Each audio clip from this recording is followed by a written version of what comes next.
আমাদের দেশকে পরাধীনতা মুক্ত করেছেন, তাদের সশ্রদ্ধ সম্মান প্রণাম জানায়।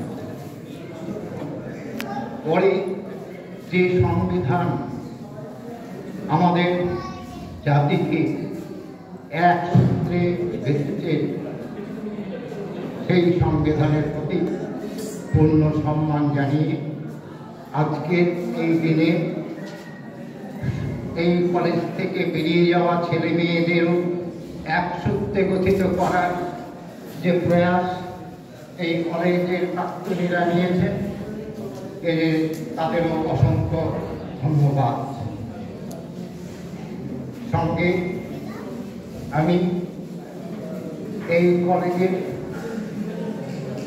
ধন্যবাদ জানাই এই প্রাক্তনীদের যে সমিতি, তার যারা কর্ণধার, যারা আজকে আমাকে আমন্ত্রিত করে এখানে এতগুলো আমার বেরিয়ে যাওয়া ছেলে মেয়েদের সঙ্গে সঙ্গ পাওয়ার ব্যবস্থা করেছে।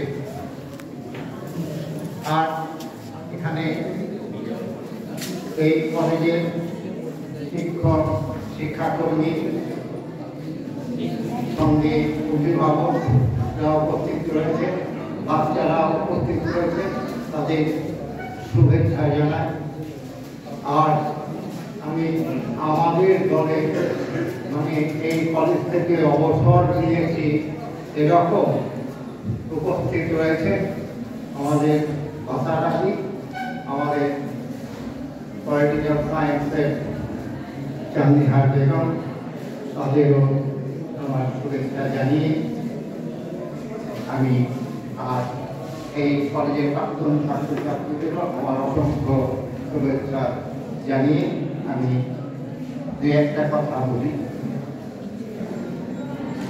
এখানে প্রাক্তন ছাত্র হিসাবে পেয়েছি আমরা প্রথম এই নগর কলেজে ব্যাচ 2001-এ। তারপরে সেই থেকে আমরা এই যে কলেজের যে বর্তমান যে পরিবেশ, ইনফ্রাস্ট্রাকচার মানে ঘর বাড়ি, এরকম 2017-র পর থেকে, 17 নয় 20 এইরকম সময়ের পর থেকে ছেলেমেয়েরা পেতে শুরু করেছে। ছেলেদের কমরডোম, কত সুন্দর বাড়ি। তার আগে থেকে একটা জিনিস, আমরা যখন প্রথমে এই কলেজের যাত্রা শুরু করি সেই সময় আমরা যে সমস্ত ছেলে মেয়েদের পেয়েছিলাম তাদের একটা কথাই বলতাম, এখানে যারা গ্রামে গঞ্জে ধরে ধরে ঘুরে অর্থ সংগ্রহ করে এই কলেজটি তৈরি করেছেন, তাদের সেই কলেজে সরকারি টাকা পাওয়া প্রথম মানুষ আমি যোগদান করেছিলাম। তখন দেখেছি এলাকার এই যারা লেখাপড়া জানে না, এইভাবে এই যে কচ্ছি কলেজ স্কুলে এসে লেখাপড়া শেখার যাদের সুযোগ হয় না, হয়নি, সেই সমস্ত মানুষজনেরা উপস্থিত ছিলেন যারা লেখাপড়া এইভাবে জেনেছেন, মাস্টার মশাইরা থেকে সকলে উপস্থিত ছিলেন। প্রথম যখন আমি যোগদান করতে আসি সেই সময় সৈয়দ আব্দুল রাজ্জাক সাহেব, যিনি অগ্রণী ভূমিকা নিয়ে এই এলাকার মানুষজনদের মনকে জয় করে নিয়ে এই শিক্ষা প্রতিষ্ঠানকে সরকারি অনুমতি সাহায্য নিয়ে প্রতিষ্ঠিত করার নেতৃত্ব দিয়েছিলেন, পাশে পেয়েছিলেন সেই সময়ে প্রাক্তন বিধায়ক বিশ্বনাথ মন্ডল মশাই, সত্যই তিনি প্রয়াত হয়েছেন। আরো অনেক মানুষজন এই জায়গাটায়, ফজলুল্লাহ সাহেব, আসাদ কিরমানি সাহেব, এই সমস্ত মানুষজনেরা যারা সঙ্গে জড়ো হয়েছিল, এই সব অগণিত সাধারণ মানুষরা। আমি যখন এলাম বলা হয়তো আমাকে একটা কথাই বলল, এত 10 টাকা ভিক্ষে দিয়েছিল, ভিক্ষে করতো, সেই 10 টাকা, সেই 10 টাকা দিয়ে সেই কলেজ তৈরি করার, সে কিন্তু লেখাপড়ার সুযোগ পায়নি। এ কথাটা আমাকে শোনানো হয়েছিল। এত কষ্টের যে কলেজ এইভাবে এসেছে, আপনি দেখবেন যেন আমাদের ইচ্ছে এই লেখাপড়া শিখতে চায়, অথচ ঘরে সেই সব মানুষজনদের দূরে গিয়ে লেখাপড়ার সুযোগ করে দেওয়ার সামর্থ্য নেই। আমরা সেই উদ্যোগ নিয়েছি আমাদের স্বপ্ন যেন পূরণের ক্ষেত্রে আপনারা যেন অন্তরায় হয়ে দাঁড়ান না। এই কথাটা আমার খুব, আমি একটি অত্যন্ত গ্রামের ছেলে, বহু মাঠে গিয়ে কাজ করে, বহু কষ্ট করে লেখাপড়া শিখে এই জায়গায় এসেছিলাম। এটা আমাদের পরিবারের কাছে ছিল একটা স্বপ্নের জায়গা। তা আমি তো একা কিছু করতে পারবো না। আমি তখন যারা অফিসে কাজ করতো, যারা সঙ্গে যে বাচ্চারা গিয়ে অনেক আগে থেকে আরো অনেকে মজদুর কিছুটা পরে এসেছে, তখন তাদের নিয়ে আমি একটা কথাই বলেছিলাম যে আমি তোমাদের ভরসায় এই কলেজের ওই যে কথা ওখান থেকে আমাকে বলেছে আমি বলে এসেছি, দেখবেন আপনারা যে স্বপ্ন দেখছেন, যে ইচ্ছা মনে পোষণ করেছেন, নিশ্চয়ই আমি পারব সেই জায়গায় সেইভাবে কলেজটাকে পরিচালনা করতে। কারণ যে কলেজ, আমি গঙ্গারামপুর কলেজ থেকে এসেছিলাম, সেখানে প্রতিদিন যেতে হতো আমাদের। আজকে কোন অবস্থার মধ্যে পড়ব, কারণ বাইরে মার্কেট কলেজকে নিয়ে অনেক দিন এই ওর মধ্যে পড়তে হয়েছিল।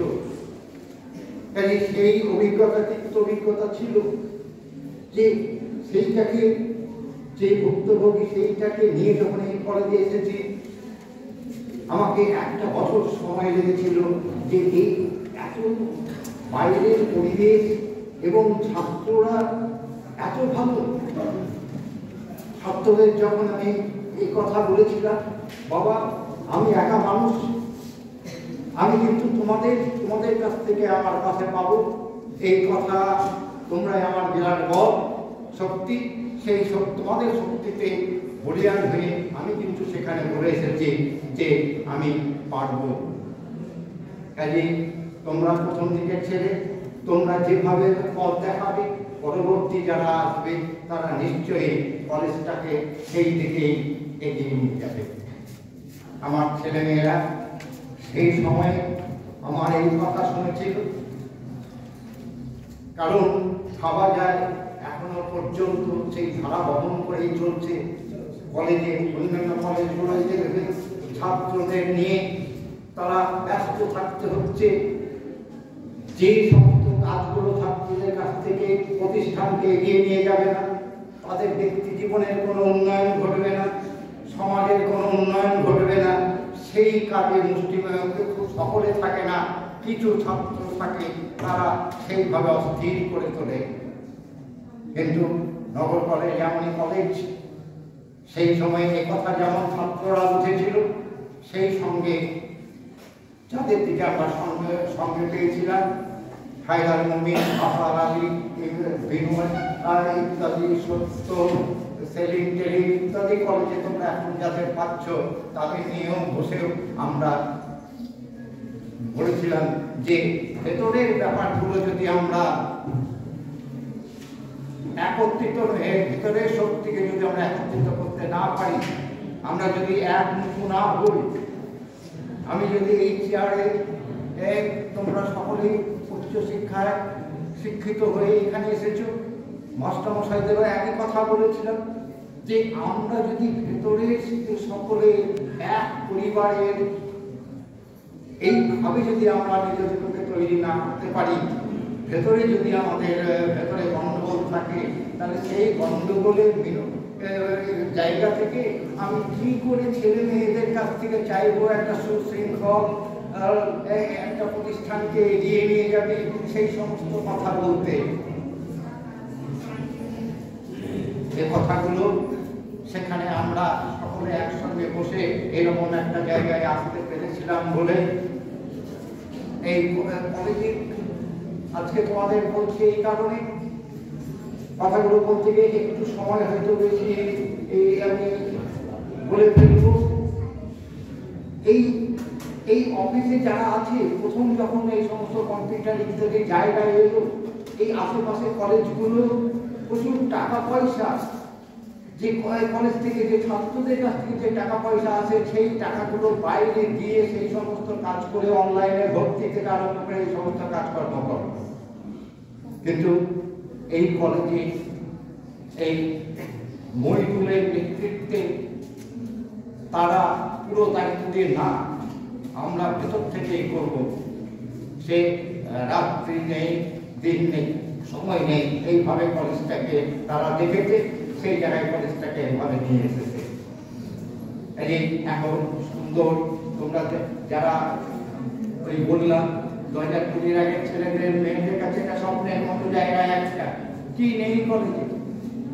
কিন্তু এইবার যে কথাগুলো আমরা বলবো যে একটা প্রতিষ্ঠানের উন্নয়ন, সে উন্নয়নে যদি এলাকাকে সঙ্গে এই কলেজ থেকে যে ছেলে মেয়েরা বেরিয়ে যাচ্ছে তাদেরকে এবং প্রতিষ্ঠানের ভেতরে যারা প্রতিনিয়ত পড়াশোনা করছে তাদেরকে এবং যে মাস্টার মশাই যারা অফিসে কাজকর্ম করছেন তাদেরকে সকলকে যদি এক সূত্রে না পেতে চলা যায়, তাহলে কলেজে যে প্রকৃত অর্থে যে উন্নয়ন একটা প্রতিষ্ঠানে সেটা কখনোই হতে পারে না। এখানে একটা কাজে সেই দিক থেকে প্রাক্তনী যারা আজকে তোমরা যারা উপস্থিত হয়েছ, যে এই কলেজ থেকে তোমরা বেরিয়ে গেছো, তোমরা কলেজের কিন্তু বিরাট একটা শক্তি। এই শক্তিকে কলেজকে গ্রহণ করতে হবে। কলেজের ভেতরের থেকে নিশ্চয়ই এই শক্তিগুলোকে কাজে লাগাবে। আর তোমাদেরও এখন সারা বছরে ভিন্ন ভিন্ন ধরনের প্রোগ্রাম নিতে হবে। যে প্রোগ্রামের মধ্যে দিয়ে যে কথা বলতে যাচ্ছিলাম, যে বাইরের উন্নয়ন বলতে ঘর বাড়ি তৈরি হওয়া, এই কলেজ বিরাট জায়গায় পৌঁছে গেছে, এটা বাইরে থেকে থাকবে। আর ভেতরের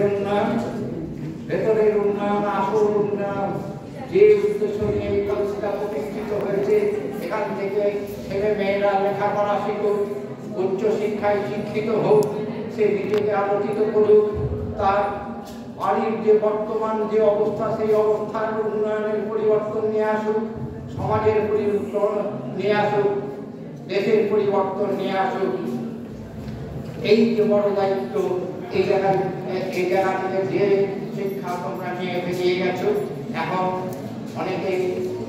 অনেক জায়গায় কেউ কলেজে পড়াচ্ছ, স্কুলে পড়াচ্ছ, নিজের ব্যবসা বাণিজ্যের মধ্যে নিজেকে যুক্ত করেছ, নানা কম্পিটিটিভ পরীক্ষার মধ্যে নিজেদেরকে যুক্ত রাখছ। এইভাবে যেমন তোমরা করছো, সঙ্গে সঙ্গে এই কলেজের কিভাবে কলেজের পাশে আমরা থাকতে পারি, কোন ভাবনা দিয়ে কলেজকে আমরা সমৃদ্ধ করি, সেই বিষয়টাও তোমাদের মাথায় নিতে হবে। আমরা থাকাকালীন একটা পরিকল্পনা নেওয়া হয়েছিল যে এই যে কলেজের যেটা বলছি যে ভেতরের যে পরিবর্তন, এই পরিবর্তন হচ্ছে এটা এখানে এই এখন তো ছবির মাধ্যমে কলেজকে দূর দূরান্তে আমরা দেখতে পাই এবং খবরেও আমরা পাই। সেই এখন এখানকার বলো, শিক্ষার বলো, সাংস্কৃতিক দিকের বলো, খেলাধুলোর দিকের বলো, এই সমস্ত দিকে উন্নয়ন ঘটনার জায়গা আসবে তোমাদের কাছ থেকে। কাজেই তোমাদের বড় দায়িত্ব নিতে হবে। এখন তো সুবিধে হয়ে গেছে, এখানে এই যে উপস্থিত হয়ে তোমাদের মিটিং করতে হবে বছরের মাঝে মাঝে, তা নয়। তোমরা তো একটা প্রাক্তনীদের গ্রুপ আছে, সেখানে প্রয়োজনীয় বিষয়গুলো নিয়ে সেখানে আলোচনা করে তোমরা মত বিনিময় করে সেখান থেকে সিদ্ধান্ত নেবে তোমরা। এবং পাশাপাশি এই এখন যেটা দাঁড়াবে, যে কোনো অনুষ্ঠান বলো যাই করো না কেন, সেখানে একটা অর্থের প্রয়োজন হয়। এবং বর্তমানে তোমরা শুনেছ যে এই কলেজে ন্যাক হয়ে গেছে, ন্যাকে বি+ কলেজ পেয়েছে। একে বি+ থেকে আরো বেটার জায়গায় নিয়ে যেতে গেলে প্রাক্তনীদের কাছ থেকেও একটা নম্বর আসতে হবে কলেজে, বড় ভূমিকা, বড় জায়গা। সেই জায়গায় এখন সবে প্রথম যাত্রা শুরু হলো। সেখানে কিভাবে যে কলেজের উন্নয়নের জন্য অর্থ দরকার, যেমন অর্থের দরকার আছে, সঙ্গে সঙ্গে এখানকার প্রাক্তনীরা এখান থেকে বেরিয়ে গিয়ে দেশের গরিব জনের মানুষের পয়সা নিয়ে যারা চাকরি করছে তাদের বেতন দেওয়া হচ্ছে, যারা ছেলেমেয়েরা লেখাপড়া শিখছো সেই ভিক্ষে পয়সা, যারা জিনিসপত্র কিনতে গেলে তাদেরকে কিছু ট্যাক্স দিতে হয়, সেখান থেকে এইভাবে সংগ্রহ করেই পড়াশোনা শেখাচ্ছে। দেশ কেন শেখাচ্ছে? যে এই জায়গাটা থেকে দেশ ভালো একটা ফেরত পাবে।